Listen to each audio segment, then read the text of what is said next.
Agatha கிறிஸ்டியின் Roger ஆக்ரைட் கொல்லப்பட்டார். அத்தியாயம் 15.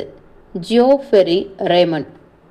பாய்ரோவுடைய தந்திர உத்தி பெற்றுத்தந்துள்ள வெற்றிக்கு அன்று எனக்கு இன்னொரு ஊர்ஜிதம் கிடைக்கும்படி ஆனது. அவருக்குள்ளேயே இருக்கும் அடித்து கொள்ள முடியாத சாதுரியமாகப்பட்டது அவருடனே பிறந்துள்ள ஒரு மாபெரும் துப்பறியும் திறமை என்பதை அவர் விடுத்த சவால் நிரூபித்து கொண்டிருந்தது. பயம் மற்றும் குற்ற உணர்ச்சி ஆகியன கலந்த கலவை மிஸ்ஸஸ் ஆக்கராயிடமிருந்து உண்மையை மூட்டை கட்டி மறைத்து வைத்திருந்தது. எனவே அந்த பெண்மணிதான் சவாலுக்கு பதில் தர முதலில் திரும்பி வந்தவர். அன்று மதியம் என் நோயாளிகளை பார்த்துவிட்டு நான் வீடு திரும்பியவுடன் ஜியோஃபெரி ரேமண்ட் அப்போதுதான் கிளம்பி போனதாய் சொன்னாள் கரோலின். ஹாலில் என் மேல்கோட்டினை மாட்டியபடி, அவர் என்னை பார்க்கணுன்னாரா என்றேன். அவர் பார்க்க விரும்பியது மிஸ்டர் பாய்ரோவை என்றாள் அவள். லார்ட்ஸஸ் போய் பார்த்துட்டு அங்கே திரும்பி வந்திருக்கிறாள். மிஸ்டர் பாய்ரோ வீட்டில் இல்லை. மிஸ்டர் ரேமண்ட் அவர் இங்கே இருக்கலாம், அப்படி இல்லைனா உனக்கு அவர் எங்கே இருப்பார்னு தெரியும்லான்னு நினச்சிக்கிட்டு வந்தார். எனக்கு ஒன்றும் தெரியாதுமா. காத்திருக்க வைக்க எவ்வளவோ முயற்சி செஞ்சேன் என்ற கரோலின். ஆனால் அவரோ அரை மணி நேரத்தில் லார்ஜஸுக்கே திரும்பி வரேன்னு சொல்லிட்டு கிராமத்துக்குள்ளே போயிட்டார். இதில் பரிதாபம் என்னன்னா, அவர் கிளம்பி தலை மறைஞ்ச அடுத்த நிமிஷம் இந்த பக்கம் மிஸ்டர் பாய்ரோ வந்துட்டார். உள்ளே வந்தாரா? நோனோ, இங்கே இல்லை, அவர் வீட்டுக்கு. அது எப்படி உனக்கு தெரியும்? ஜன்னல் எதுக்கு இருக்கு? சுருக்கமாய் சொல்லி விளங்க வைத்தாள் கரோலின். இந்த விஷயம் முழுக்க பேசி முடிந்து விட்டது எனப்பட்டது எனக்கு. ஆனால் அவளுக்கு வேறு மாதிரி பட்டிருக்கிறது. பின்வருமாறு அவள் கேட்டதை நடந்த எங்களுடைய உரையாடலை தொடர்ந்தாள் என்பதா அல்லது புதிதாய் ஆரம்பித்தாள் என்பதா? நீ அங்கே போற இல்லை? எங்க? லார்ஜஸுக்கு தான். வேறெங்க? மை டியர் கரோலின் என்று அசதியாய் அழைத்த நான் எதுக்காக என்று கேட்டேன். அவரை பார்த்து தான் ஆச்சுன்னு இருக்கார் ரேமண்ட் என்றாள் கரோலின். போனேனா என்ன ஏதுன்னு அத்தனையும் உன் காதலையும் விழும். நான் என் புருவங்களை அபரீதமாய் உயர்த்தினேன். வம்பு வளர்ப்பது நான் செய்த ஒரு பூர்வ ஜென்ம பாவமாய் இப்பவும் என்னை தொடர்ந்து வரல என்றேன் பச்சாதாபமின்றி. என் பக்கத்து வீட்டில் என்ன நடக்குதுன்னு மூக்கை துருத்திக்கிட்டு கவனிக்காம என்னால் என் வீட்டிலேருந்து வெளியில் போக முடியும், உள்ளே வரவும் முடியும். முட்டாள்தனத்திலிருந்து மாறி நீ ஒரு புத்திசாலியா எழுந்திருக்கவே மாட்டியா என்றாள் என் சகோதரி. நான் என்னவெல்லாம் தெரிஞ்சுக்கணும்னு நினைக்கிறேனோ அதையெல்லாம் தான் நீயும் தெரிஞ்சுக்கணும்னு விரும்புகிற. ஆனால் நீ ரொம்ப நேர்மையானவன், வம்பெல்லாம் அளக்காதவன். அதனால் அப்படி விரும்புகிறத வெளியே காட்டிக்காம அலைவ இல்லையா? ஆமாம் கரோலின் என அடித்து சொல்லிவிட்டு நான் என் அறைக்குள் போய்விட்டேன். 10 நிமிடங்கள் கூட ஆகியிருக்காது. கதவை தட்டிவிட்டு உள்ளே நுழைந்தாள் கரோலின். அவள் கையில் ஜாம் போல ஏதோ நிரப்பப்பட்டிருந்த ஒரு ஜாடியை ஏந்திருந்தாள். இந்த ஜாடி ஜாமை கொண்டு போய் உன்னால் மிஸ்டர் பாய்ரோ கிட்ட கொடுத்துட்டு வர முடியுமா ஜேம்ஸ் என்றாள் அவள். தரேன்னு நான் அவருக்கு சத்தியம் பண்ணியிருந்தேன். வீட்லேயும் பண்ண ஜெல்லி ஜாமை அவர் டேஸ்ட் பண்ணியதே இல்லையாம், பாவம். ஏன் ஆனி போக முடியாதோ? வெறுப்பாய் கேட்டேன் நான். வேற வேலையை பார்த்துக்கிட்டு இருக்கா. அவளை என்னால் இப்போதைக்கு அவுத்து விட முடியாது. சூடாக இருக்கும்போதே கொடுத்துட்டு வா. நானும் கரோலினும் ஒருவர் மாற்றி மற்றவரை பார்த்து கொண்டோம். சரி என எழுந்தேன் நான். இந்த சனியனை தூக்கிட்டு போகணும்னா வாசல்லையே வச்சுட்டு திரும்பிடுவேன். என்ன சொல்கிறேன்னு புரியுதா? இப்பொழுது கரோலின் புருவங்களை தூக்கி காட்டினாள். பின்ன என்று வெறு சிரித்தாள். அங்கே பிறகு வேற எதையாவது பண்ணுன்னு நான் சொன்னேனா என்ன?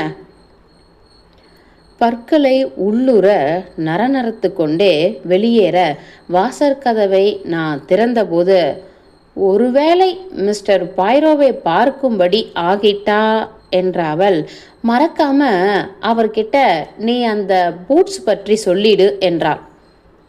குறிப்பார்த்து பாயும் புலியின் தீவிரம். அவள் இப்போது அங்கே என்னை எதற்காக அனுப்பி கொண்டிருக்கிறாள் என்பதை அழகாக சொல்லி முடித்து விட்டாள்.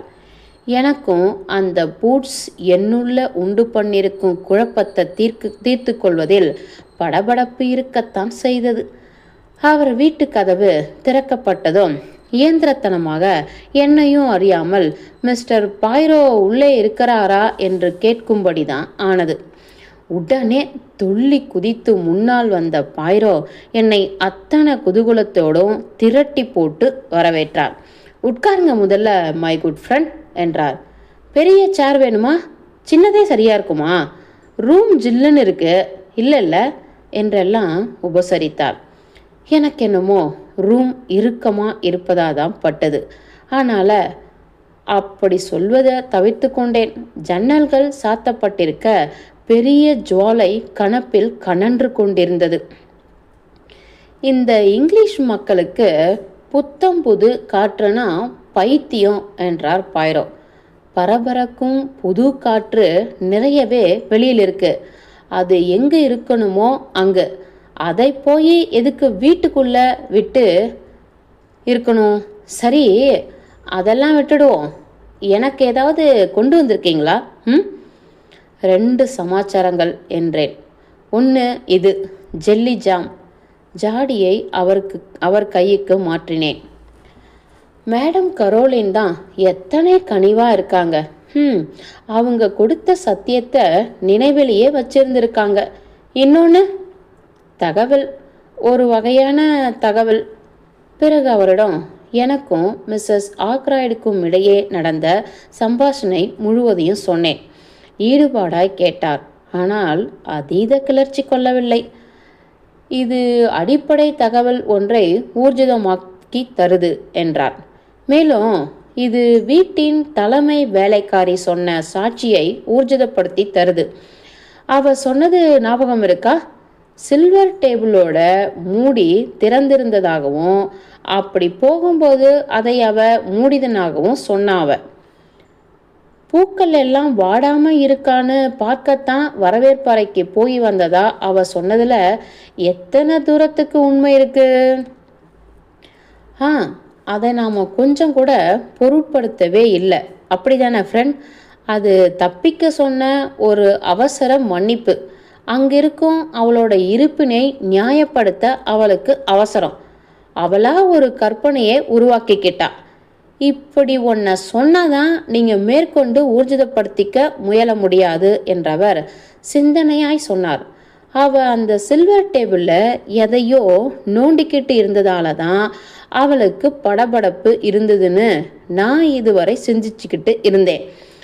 ஆனால் ஐ திங்க் இனிமே இது நமக்கு வேற காரணத்தை தேட வேண்டியிருக்கும். எஸ் என்று ஏற்றுக்கொண்டேன் நான். வெளியே யாரை பார்க்க அவ போயிருந்தா? ஏன்? யாரையோ பார்க்க தான் அவ போயிருந்தான்னு நீங்கள் நினைக்கிறீங்களா? அப்படிதான். பாய்ரோ ஒப்புதலாய் தலையசைத்தார். நானும் அப்படித்தான் என்றார் சிந்தனையுடன். இப்போது ஒரு சின்ன தயக்கம் நிலவியது. இதுக்கு நடுவில் என்ற நான், உங்களுக்கு என் சகோதரியிடமிருந்து ஒரு செய்தி கொண்டு வந்திருக்கேன் என்றேன். ரால்ஃப் பேடனின் பூட்ஸுகள் கருப்பு பிரவுன் கிடையாது. இந்த தகவல் தந்து கொண்டிருக்கும்போது அவரை நான் நெருக்கமாய் கவனித்தபடி இருந்தேன். அப்பொழுது கனநேர அமைதியின்மை அவர் முகத்தில் விளைந்ததாய் ஞாபகம். ஆனால் அது உருவான கணத்தில் கலைந்துவிட்டது. அவர் பிரவுன் கிடையாது என்பதில் அவங்க முழு முடிவா இருக்காங்களா? அடிச்சு சொல்றா என்று துயரமாய் குறிப்பிட்டார் பாய்ரோ. இது பரிதாபம்தான். வானம் மிடிந்து தலையில் விழுந்ததை போலானார். மேற்கொண்டு எவ்வித விளக்கங்களுக்கும் நுழையாமல் புதிதாய் ஒரு விஷயத்தை பேச ஆரம்பித்து உரையாடலின் திசையை மாற்றிவிட்டார். அந்த தலைமை வேலைக்காரி ரசேல், அவ கடந்த வெள்ளிக்கிழமை உங்களை கலந்து ஆலோசிக்க வந்தபோது கேட்பதற்கு மன்னிக்கணும், மருத்துவ சிகிச்சையை தவிர வேறு ஏதாவது பேச்சு இடம்பெற்றதா? தாராளமாக கேளுங்க, எதுக்கு மன்னிப்பு கேட்கணும் என்று அவருக்குள்ள உரிமையை சுட்டிக்காட்டிய நான் சொன்னேன். மருத்துவ ரீதியான ஆலோசனைகள் முடிஞ்சதும் சில நிமிஷங்கள் விஷம் பற்றி பேசினாங்க. அதை கண்டுபிடிப்பதில் உள்ள சுலப முறைகள் மற்றும் கடினமான நிலைப்பாடுகள் ரெண்டையும் கேட்டுக்கிட்டாங்க. அப்புறம் போதை பற்றி, நிறைவாக போதை அடிமைகள் பற்றி, கொகைனை முக்கியமாக பொருளாக்கி. இது எப்படி உங்களுக்கு தெரியும் கேட்டேன், ஆச்சரியம் தாளாது. இதற்கு விடையாக அந்த குள்ள மனிதர் எழுந்து அறைக்கு குறுக்காய் நடந்து செய்தித்தாள் சீராய் அடுக்கி வைத்திருக்கும் பகுதிக்கு போனார். 16 வெள்ளி என தேதியிடப்பட்டிருந்த டெய்லி பட்ஜெட் செய்தித்தாளை எடுத்து அதில் கொகைன் கடத்தல் பற்றியிருந்த கட்டுரை ஒன்றை காட்டினார். அது ஒரு நீர்த்து போன கட்டுரை. புகைப்படங்களை மட்டுமே நம்பி பெருசான படங்களோடு வந்திருந்த அதிக மதிப்பற்ற கட்டுரை. இதுதான் கொகைன் பற்றி அவங்களோட சிந்தனையை விரட்டியிருந்தது நண்பா என்றார். இப்படி அவர் சுட்டி காட்டுவதன் அர்த்தம் எனக்கு பிடிபடாதால இது குறித்து மேலும் வினாவிடை நிகழ்ச்சியை நான் தொடர்ந்திருப்பேன். அப்பொழுது பார்த்து கதவு மட்டும் தட்டப்படாமல் இருந்திருந்தாள். கதவு தட்டப்பட்டது, திறக்கவும் பட்டது. ஜியோஃபரி ரேமன் எப்பொழுதும் போலவே கிளுகிளுப்புடனும் புது சிலிர்ப்புடனும் நுழைந்த அவன் எங்கள் இருவரையும் இனிமையாய் வணங்கினான். எப்படி இருக்கீங்க டாக்டர்? மிஸ்டர் பாய்ரோ, இன்னைக்கு காலையிலிருந்து நான் இங்கே வருவது இது 2வது தடவை. உங்களை பிடிச்சிடணும்னு நான் பரபரப்பாக இருக்கேன். நான் கிளம்பிடுறது நல்லதுன்னு தோணுது என்ற நான் ரேமன் விஷயத்துக்குள் நுழைவதற்குள், நான் வந்ததால் நீங்கள் போவதா இருக்க வேண்டாம் டாக்டர், இவ்வளோதான் விஷயம் என பாய்ரோவை கை காட்டி இருக்கையில் அமர்ந்தபடி ஆரம்பித்து விட்டான் அவன். நான் ஒரு விஷயத்தை ஒப்புக்கிறதுக்காக இங்கே வந்திருக்கேன். பாவ மன்னிப்பு என கண்ணடித்தார் பாய்ரோ. இதில் பாவம் கிடையாது, ஸோ மன்னிப்பு வகையில் சேர்க்க முடியாது, ஜஸ்ட் ஒப்புக்கொள்ளுதல். இதில் எதனோடும் எவ்வித தொடர்பும் கிடையாது. ஆனால் சொல்லப்போனால் நேற்று மதியானத்திலிருந்து என் மனசாட்சி என்னை குடைஞ்சிக்கிட்டே இருக்குது. நாங்கள் எல்லோரும் எதையோ சொல்லாமல் வேணும்னே மறைச்சி வச்சுப்பதான் நீங்கள் குற்றம் சுமத்தினீங்க மிஸ்டர் பாய்ரோ. எனக்குள்ள குற்றம் இருப்பதா பட்டுது, எனக்குள்ளே. எஸ், விஷயம் இருக்குது. அப்படின்னா அது என்ன மிஸ்டர் ரேமன்? நான் சொன்ன மாதிரி இது எதனோடும் ஒட்டாத விஷயம். ஜஸ்ட் இதுதான். நான் கடனில் இருந்தேன், ஒத்துக்கிறேன். அடைச்சாகணும். உடனடியாக கழுத்தை நெரிச்சாங்க. உயில் மூலமாக அந்த தொகை எனக்கு மிக சரியான நேரத்தில் வந்து சேர்ந்தது. 500 பவுண்டுகள். வாவ்! இந்த தொகை என் கடனெல்லாம் தீர்ந்து நான் மறுபடியும் நிறைவாக வாழ்க்கை பாதையில் நடக்க வழி செஞ்சு தந்தது. எங்கள் இருவரையும் பார்த்து அப்படியே சுவீகரித்துவிடும் ஒளிவு மறைவே அற்ற வெளிப்படையான புன்னகையை அவர் வீச, அது அவரை விட்டு விலக முடியாத அளவுக்கான அழகு இளைஞனாய் அவரை ஆக்கி தந்தது. சொன்ன விஷயத்தின் சாரம்சம் புரிஞ்சிருக்குன்னு நினைக்கிறேன். சந்தேகமே உருவான போலீஸ்காரனுங்க நாம் பணமுடையில் தவிச்சிக்கிட்டு இருந்ததா சொன்னோம்னு வச்சுக்கோங்க, அதை அப்படியே ஒரு நிஜ வாக்கா எடுத்துக்க மாட்டாங்களே, அதில் தப்பர்த்தம் தேடுவானுங்க. ஆனால் நான் இதை மறைச்சிருக்க கூடாது. முட்டாள். நானும் பிளான்ட்டும் 9:45 பில்லியட் அறையே கதின்னு கிடந்தோமே. இப்படி ஒரு நீர்ப்புகா பெட்டி போல சாட்சி கை மேலே இருக்கும்போது என்ன பயம்?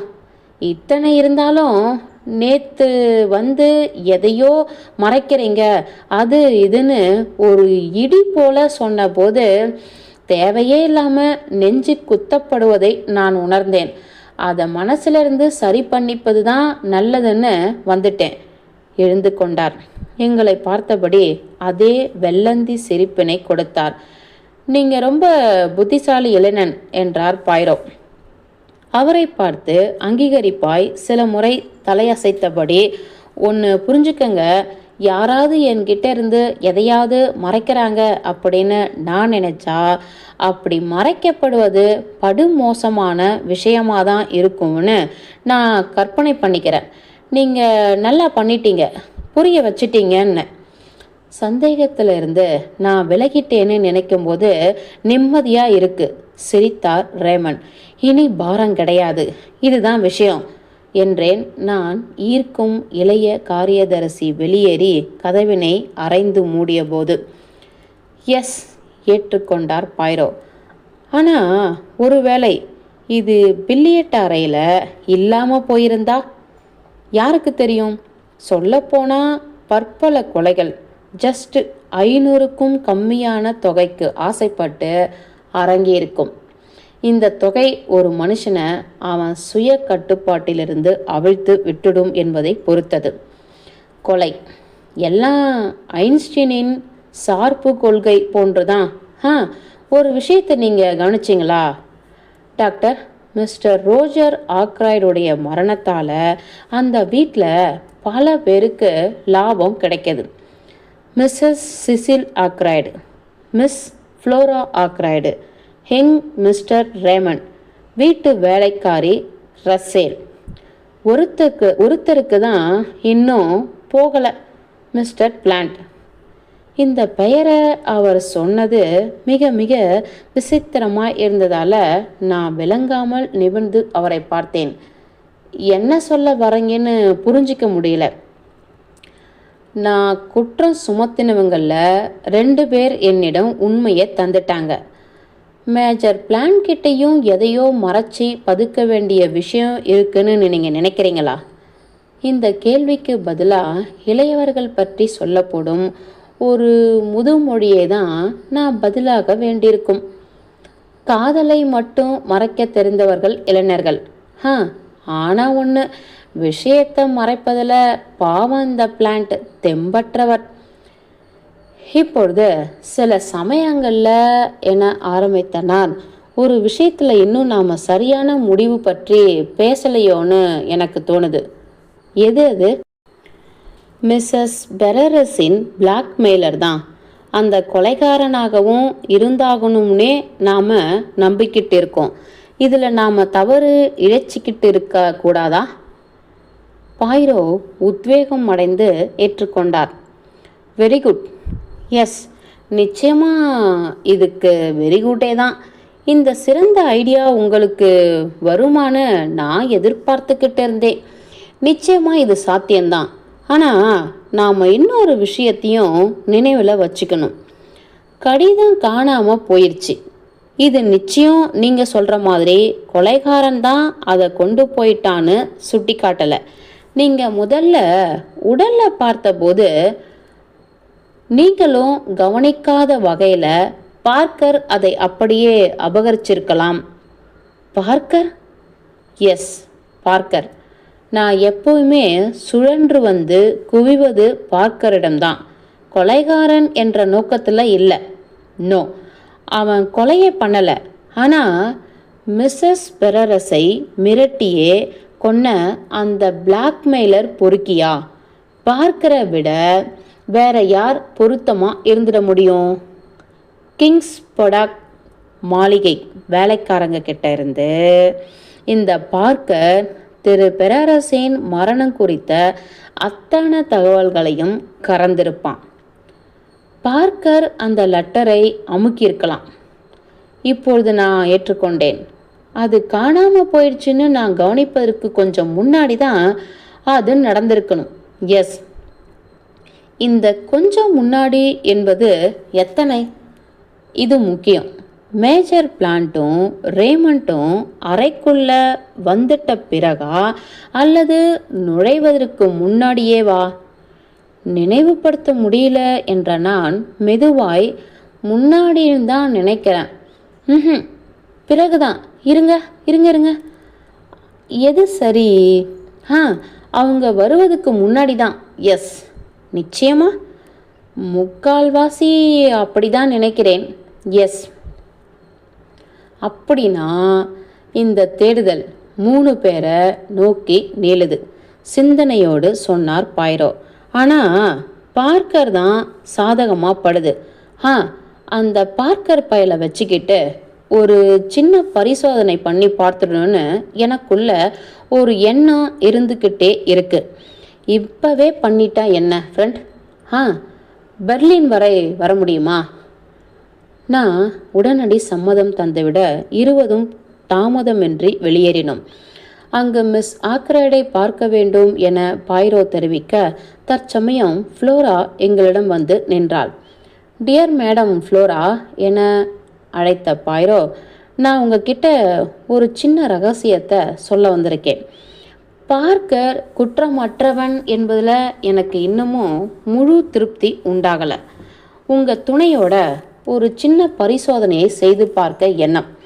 அன்னைக்கு ராத்திரி இடம்பெற்ற பார்க்கரின் சில இயக்கங்களை மறுபடியும் மீட்டி பார்க்கணும். ஆனால் இதை மறைக்க அவர்கிட்ட என்ன சொல்லலாம்னு நாம் சிந்திச்சாகணும். அதை நானே தரேன். இந்த சின்ன ரேழி போன்ற லாபியில் பேசப்படும் அத்தனையும் வெளியே டெரஸில் கேட்குமான நான் தெரிஞ்சுக்க விரும்புகிறேன். ஓகே, இதுதான் நம்ம திட்டம். இப்போ பார்க்கருக்கு மணியடிங்க. நான் செய்ய தற்சமயம் பட்லர் வந்து சேர்ந்தான். கூப்பிட்டீங்களா sir? Yes my good Parker. என் மூளையில் ஒரு சின்ன பரீட்சை பண்ணி பார்க்க விருப்பம். மேஜர் பிளான்ட்டை வெளியில் படிக்கும் அறை ஜன்னலை ஒட்டி டெரஸ் பகுதியில் நான் நிற்க வச்சுருக்கேன். அன்னைக்கு ராத்திரி அறையின் நுழைவில் இருக்கும் ஒரு சின்ன ரேழி பகுதியிலிருந்து நீயும் மிஸ் ஆக்ராய்டும் பேசிய வார்த்தைகளை அங்கே நிற்கும் யாராவது கேட்டிருக்க முடியுமான்னு பரீட்சை பண்ண விரும்புகிறேன். அந்த சின்ன காட்சியை மீண்டும் நடிச்சு காட்டணும். நீ அப்போ சுமந்திருந்த ட்ரே அல்லது அது என்னவோ அதை நீ மறுபடியும் எடுத்துக்கலாம். பார்க்கர் இதற்காக போய்விட நாங்கள் இருவரும் படிக்கும் அறையின் நுழைவாயிலுக்கு வெளியே உடனடியாய் இருந்த சின்ன ரேழி பகுதிக்கு போய் நின்று கொண்டோம். கீழே இருந்த அறைக்குள்ள தற்சமயம் சில சலசலப்புகள் கேட்டு அடங்கியதும் கீழே ஹாலிலிருந்து இப்பகுதிக்கு வழிவிட்டு தரும் கதவை கடந்து பார்க்கர் வந்து கொண்டிருந்தான். அவன் கையில ஒரு தட்டு, அதில் விஸ்கி, சின்ன துண்டு, 2 கண்ணாடி கோப்பைகள் ஆகியன இருந்தன. வெளிப்படையாய் கிளர்ந்தெழுந்து விட்டது தெரியும் வண்ணம் வெயிட் என்று அலறிய பாய்ரோ, நாம் பண்ணும் எதுவும் ஒரு முறையோடு அழகாக இருக்கணும். எப்படி நடந்ததோ அப்படியே. இதுதான் என்னுடைய குண அதிசயம் என்றார். துப்பறியும் இலக்கணம் சார் என்றான் பார்க்கர். கொலையை மறுபடியும் பண்ணி பார்ப்பதும் பாங்க இல்லையா?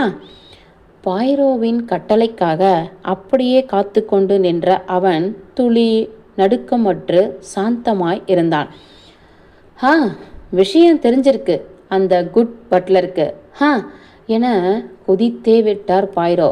இதை பற்றியெல்லாம், அதாவது இந்த பரீட்சை முறைகளை சொல்கிறேன், படித்து வச்சிருக்கான் பையன். இப்போ அத்தனையும் எத்தனை துல்லியமாக பண்ண முடியுமோ அப்படி ஏற்பாடு பண்ணிடுவோம். ப்ளீஸ், நீ வெளிஹாலிலிருந்து இந்த பகுதிக்கு உள்ளே அந்த ஒரே கதவு வழியாக வர. இப்போ வந்தது போல. மேடம், அப்போ நீங்கள் எங்கே இருந்தீங்க? இங்கே. அவளுடைய இடமாய் ஜஸ்ட் படிக்கும் அறையின் கதவுக்கு அருகாமையை எடுத்துக்கொண்டாள் ஃப்ளோரா. கரெக்ட் சார் என்றான் பார்க்கர். அப்பதான் நான் கதவை மூடியிருந்தேன் என தொடர்ந்து நினைவு கூர்ந்தாள் ஃப்ளோரா. எஸ் மிஸ் என்று ஏற்றுக்கொண்டான் பார்க்கர். இப்போ இருக்கிற மாதிரியே அப்பவும் உங்கள் கைப்பிடியிலேயே தான் இருந்துச்சு. அப்போ சரி என்ற பாய்ரோ, அந்த சின்ன காட்சியை மறுபடியும் நீங்கள் எனக்கு பண்ணி காட்டுங்க என ஆர்வமானார். ஃப்ளோரா அவளுடைய கையை கதவின் கைப்பிடியிலேயே வைத்தபடி நின்றார். பார்க்கர் கையில் தட்டினை ஏந்தி கொண்டு ஹால் கதவின் வழியே நுழைந்து முன்னேறி கொண்டிருந்தான். படிக்கும் அறையின் கதவருகே வந்ததும் ஃப்ளோராவால் நிறுத்தப்பட்டான். ஹோ பார்க்கர், இன்னைக்கு ராத்திரி மறுபடியும் தொந்தரவு பண்ணப்படுவதை மிஸ்டர் ஆக்ராய்டு விரும்பல சொல்லிவிட்டு மிகவும் தனிந்த குரலில், சரிதானே என்று கேட்டாள். என்னுடைய ஞாபக சக்திக்கு உட்பட்டு மிஸ் ஃப்ளோரா என்ற பார்க்கர் சொன்னான். ராத்திரி என்பதற்கு பதிலாக இன்னைக்கு சாயங்காலம்னு சொன்ன மாதிரி ஞாபகம். பிறகு அவனது குரலை ஏதோ நாடக மேடையில் பேசுவது போல நன்றாய் உயர்த்தி கொண்ட அவன், நல்லது மிஸ், அப்போ வழக்கம் போல எல்லாத்தையும் நான் பூட்டிடாமல்ல என கேட்டான். Yes please. பார்க்கர் கதவு வழியே திரும்பிவிட ஃப்ளோரா அவனை தொடர்ந்துவிட்டு மெயின் படிக்கட்டுகளை ஏற ஆரம்பித்தாள். அங்கிருந்தபடியே, இது போதுமா என்று கேட்டாள் அவள். தனது கைகள் இரண்டையும் படபடவென தேய்த்தபடி, அட்டகாசம் என்றார் துப்பறியும் குள்ள மேதை. ஆனால் ஒரு நிமிஷம் பார்க்கர், அன்னைக்கு சாயங்காலம் நீ 2 கோப்பையா கொண்டு வந்த? யாருக்காக அந்த 2வது? நான் எப்பயுமே 2 கிளாஸ் தான் கொண்டு வருவேன் சார் என்றான் பார்க்கர். மேற்கொண்டு ஏதாவது கேட்பதற்கு இருக்கா? நத்திங். I thank you. நன்றி சார். மிக மரியாதையாய் விலகி வெளியேறினான் பார்க்கர். பாய்ரோ நட்ட நடு ஹாலில் முகம் சுளித்தபடி நின்று கொண்டார். ஃப்ளோராவும் இறங்கி வந்து எங்களோட இணைந்து கொண்டாள். உங்கள் பரீட்சை சுலபமாக முடிஞ்சுதா என கேட்டாள் இளையவள். எதுக்கு இதெல்லான்னு எனக்கு இன்னும் விளங்கலை தெரியுமா? மிகவும் மதிப்பு பாராட்டும் வகையில் அவளை பார்த்து சிரித்தார் பாய்ரோ. நீங்கள் விளங்கிக்கணும்னு எந்த அவசியமும் கிடையாது என்று விட்டார். ஆனால் சொல்லுங்க, பார்க்கர் அன்னைக்கு ராத்திரி கொண்டு வந்த ட்ரேல 2 கோப்பைகள் இருந்ததா? ஃப்ளோராவின் புருவங்கள் ஓரிரு கணங்கள் சுருங்கி கொண்டன. என்னால் நிச்சயப்படுத்தி பார்க்க முடியல என்றாள். இருந்ததா தான் ஞாபகம். அதுதான் உங்கள் பரீட்சையின் இலக்கா? பாய்ரோ அவளுடைய கைகளை இழுத்து கொண்டு தட்டி கொடுத்தார். இப்படி சொல்லுவோம் என்றார். மக்கள் உண்மையை பேசுவாங்களான்னு பரீட்சிப்பதில் எனக்கு எப்பயுமே இன்ட்ரெஸ்டிங் உண்டு. பார்க்கர் உண்மையை பேசினானா? அவன் உண்மையை தான் பேசினான்னு நினைக்கிறேன், சிந்தனையோடு சொன்னார் பாய்ரோ. சில நிமிடங்கள் கழித்து நாங்கள் கிராமத்து தெருவில் நடந்தபடி திரும்பிக் கொண்டிருந்தோம். அந்த கண்ணாடி கோப்பைகள் பற்றி கேள்வி எதுக்காக? ஆர்வமாய் கேட்டேன் நான். பாய்ரோ அவரது தோள்களை மறுப்பாய் குலுக்கி காட்டினாள். ஏதாவது கேட்கணுமில்ல என்றால் பிறகு நான் அவரை பார்த்து முழித்தேன். எது எப்படியோ மை ஃப்ரெண்ட் என்று சாதாரணமான பாய்ரோ, எனக்கு எது வேணும்னு நினைச்சேனோ அதில் ஏதோ கொஞ்சம் இப்போ எனக்கு தெரியும். அந்த நிலையிலேயே இதை நாம் விட்டுடுவோம் என்றார். அத்தியாயம் 15 முடிந்தது. அகதா கிறிஸ்டியின்